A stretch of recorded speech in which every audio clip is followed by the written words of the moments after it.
त्यसै चाहिँ हाम्रो ठाउँको विशेषता चाहिँ बोरिङ देख्न सक्नुहुन्छ तपाईँ 24 घन्टा पानी हो बारीमा मान्छेहरू काम गरिरहेको छन् यताउति है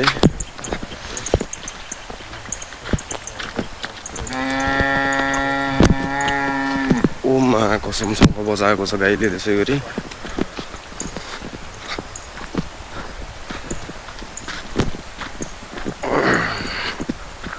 गाउँको गोरेटोहरू यस्तै छ गाई छास बोल्टो अब अलिक पक्की भइसक्यो ठाउँ पहिला म सानो बच्चामा हुँदाखेरि चाहिँ लास्टै झ्याङ झ्याङ झाडीहरू हुन्थ्यो यतातिर झ्याङै झ्याङ जताततै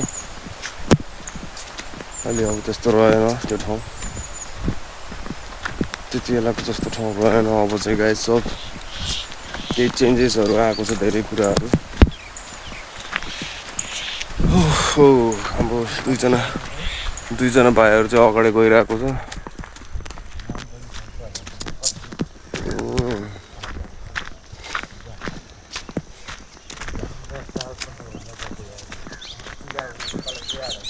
पहिले यो बाटो झाडी हुन्थ्यो होइन भाइ यो बाटो पहिला राष्ट्रिय झाडी कत्रा झाडी थियो खोला है यो खोला हो पुरै खोला थियो गाइज म पनि त्यही त अलिअलि याद आइरहेछ तर त्यति डिटेल रूपमा याद नभएकोले जे होस् यो ठाउँ चाहिँ एकदम यो क्षेत्र चाहिँ त्यति बेला अब के भन्ने अविकसित भन्ने कि के भन्ने तर अहिले विकास एकदम छिटो विकासले एकदम तीव्र गतिमा शीर्षबिन्दु चुमिसकेको छ भने